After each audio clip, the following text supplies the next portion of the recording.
आपका रुख करूंगी। अमेरिकी हमले में देखिए आईआरजीसी चीफ अहमद वहीदी के मारे जाने का दावा किया गया है। ईरानी विपक्षी मीडिया ने यह बड़ा दावा किया है, आधिकारिक पुष्टि अभी होना बाकी है। इस वक्त की बड़ी खबर आपको बता रहे, यूएस स्ट्राइक के बाद खाड़ी देशों पर ईरान का ताबड़तोड़ हमला जारी है। 100 से ज्यादा मिसाइल और ड्रोन दागे जाने की रिपोर्ट निकलकर सामने आई है। तो देखिए मध्यपुर में जंग का दायरा लगातार बढ़ता जा रहा है और अब एक बेहद बड़ा दावा सामने आया है। ईरानी विपक्षी मीडिया के मुताबिक कहा गया है, ईरानी विपक्षी मीडिया के मुताबिक ये कहा गया है कि अमेरिकी सेना ने ईरान के एक भूमिगत कमांड एंड कंट्रोल सेंटर पर बड़ा हमला किया, जिसमें इस्लामिक रेवोल्यूशनरी गार्ड कॉर्प्स यानी आईआरजीसी के प्रमुख अहमद वहीदी समेत कई शीर्ष सैन्य अधिकारी मारे गए हैं। ये देखिए ईरान की ओर से। वाजपेयी जी, यहां अब देखिए ये जो अटैक किया गया था अमेरिका की ओर से, इसकी पुष्टि हो या ना हो, लेकिन अब ईरान ने जिस प्रकार से कह दिया कि हां इस हमले में ये जो अहमद वहीदी हैं वो मारे गए और कई शीर्ष सैन्य अधिकारी भी मारे जा चुके हैं। मैडम, इस बात की अभी तक ईरान सरकार या अमेरिकी सरकार या किसी प्रमुख अंतर्राष्ट्रीय समाचार एजेंसी जैसे रायटर या एपी किसी ने इस न्यूज की आधिकारिक पुष्टि नहीं की है। और अगर ये दावा सही साबित होता है तो अब इसके बहुत गंभीर रणनीतिक परिणाम हो सकते हैं। अगर इनकी डेथ अहमद वहीदी की अगर डेथ हो जाती है, जो कि आईआरजीसी के प्रमुख हैं, और उनके साथ और भी शीर्ष कमांडर्स की डेथ की न्यूज सही है, तो इससे अमेरिका की ईरान की सैन्य कमान को बहुत बड़ा झटका लगेगा। लेकिन जैसा कि हमने पहले भी देखा है, ईरान की जो सैन्य क्षमता, ईरान की अपने नुकसान को पचा जा करके फिर रिटेलिएशन करने की क्षमता हमने देखी है। तो इसमें अब ये युद्ध जो है बहुत बड़ा रूप ले सकता है। ईरान की तरफ से और अधिक व्यापक मिसाइल, ड्रोन या प्रॉक्सी वार, यही 3 इनके पास शक्तियां हैं। ईरान के पास बाकी कोई बड़ी शक्ति अब बची नहीं है, जैसे कि एयरफोर्स हो, जैसे कि उनकी नेवी बहुत बड़ी शक्ति के रूप में अभी मौजूद नहीं है। ये बात सच है कि उन्होंने हॉर्मुज जल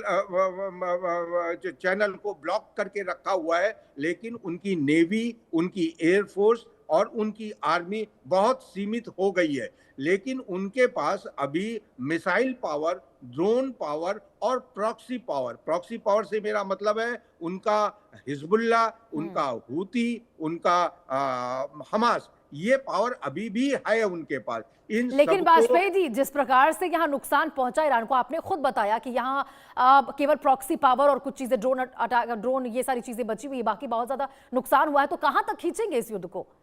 एक ना एक समय पर तो होगा ही, किनारा करना ही पड़ेगा।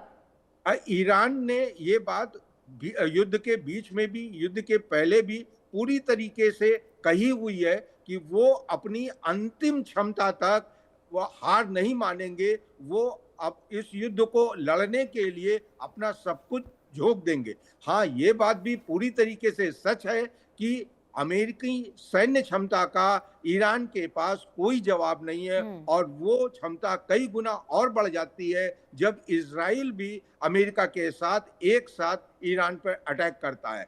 अगर ये युद्ध लंबा चलता है तो इस युद्ध का अंत निश्चित रूप में ईरान की हार के रूप में ही परिणित होगा। लेकिन विश्व समुदाय को इस बात का भी बहुत डर है कि कहीं इस युद्ध में कोई एटॉमिक अम्यूनिशन का यूज ना हो जाए, बहुत बड़ा जनमानस की हानि ना हो जाए। इसलिए विश्व के सभी बड़े नेता, विश्व की सभी देश जल्दी से जल्दी इस युद्ध की समाप्ति चाहते हैं, क्योंकि साथ ही ये युद्ध एक बहुत ही विपरीत प्रभाव विश्व की आर्थिक व्यवस्था पे, विश्व की एनर्जी सिक्योरिटी पे डालेगा। अगर हार्मुज चैनल बंद रहेगा तो सबसे पहला प्रभाव इंडिया, चाइना, बहुत से तमाम एशिया के देशों पे बहुत विपरीत असर पड़ेगा। बिल्कुल वाजपेयी जी, क्योंकि आपने कहा कि यहाँ पर कहीं ना कहीं वैश्विक समुदाय में तमाम जो ऑर्गेनाइजेशन, उनको इसी बात का डर है कि भाई एटॉमिक